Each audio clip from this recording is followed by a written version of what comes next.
जय श्री राम। आज के जगत का सार में हम चलेंगे उस पवित्र आश्रम की ओर जहां प्रभु श्री राम ने शबरी के प्रेम को स्वीकार कर संपूर्ण भक्ति का सार बताया, नवधा भक्ति का अमृत उपदेश। तो बैठ जाइए ध्यानपूर्वक और चलें प्रेम, श्रद्धा और आत्मज्ञान के पथ पर। आज का प्रसंग, डिटेल्ड कंटेंट। शबरी का आश्रम और प्रतीक्षा। ताही देड़ गति राम उदारा, सबरी के आश्रम पगुधारा। श्रीराम अपनी करुणा से भरकर शबरी के आश्रम में पधारे। वह शबरी जो वर्षों से प्रभु की प्रतीक्षा कर रही थी, हर दिन आशा करती कि आ जाएंगे राम। शबरी का प्रेम और सेवा भाव। प्रेम मगन मुख बचन न आवा, पुनी पुनी पद सरोज सिर नावा। वह प्रेम में इतनी लीन थी कि बोल भी न सकी।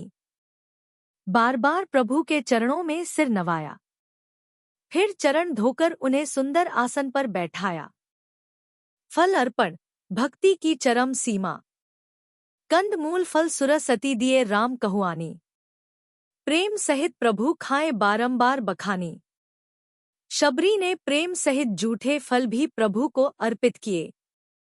और श्रीराम, जिन्होंने सीता को छोड़ा, रावण को मारा, उन्होंने उन प्रेम से दिए फलों को बार बार सराहा। शबरी की लज्जा और राम की शिक्षा। अधम जाति में जड़मती भारी। शबरी कहती है, मैं नीच जाति की हूँ, मंद बुद्धि हूँ। और श्रीराम उत्तर देते हैं, मैं केवल एक ही नाता मानता हूँ, भक्ति का। नवधा भक्ति का अमृत उपदेश। राम नवधा भक्ति का वर्णन करते हैं।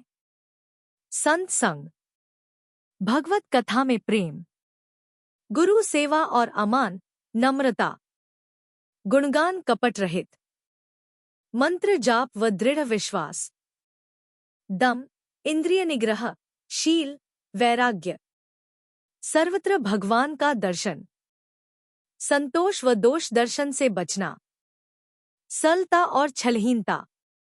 फिर कहते हैं, इनमें से एक भी जिसकी हो, वह मुझे अति प्रिय है। हे भामिनी, ये सब तेरे भीतर है।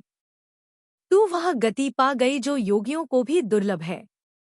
डेली लर्निंग, आज का सार। सच्ची भक्ति किसी जाति, कुल, धन, बुद्धि या प्रतिष्ठा से नहीं होती। भक्ति होती है मन की निर्मलता, प्रेम, सेवा और समर्पण से। जीवन में यदि हम केवल एक भी नवधा भक्ति को धारण करें, तो भी प्रभु को पा सकते हैं। आज का प्रश्न, क्विज विद डिटेल्ड आंसर। प्रश्न, निम्न में से कौन सी नवधा भक्ति श्रीराम द्वारा नहीं कही गई? अ. संतों का संग, बी. तीर्थयात्रा, सी. गुरु सेवा, डी. भगवान के गुणगान में प्रेम।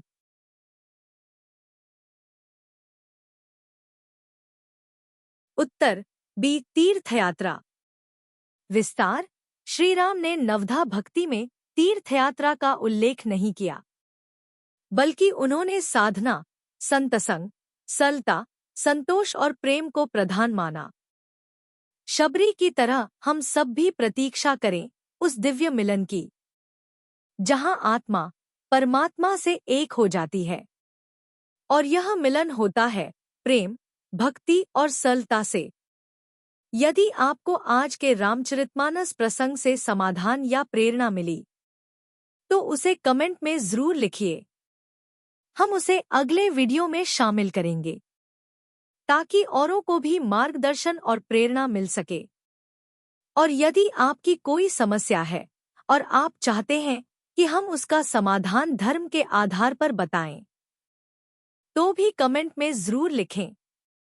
राम नाम सत्य है, भक्ति ही शक्ति है। जय श्री राम।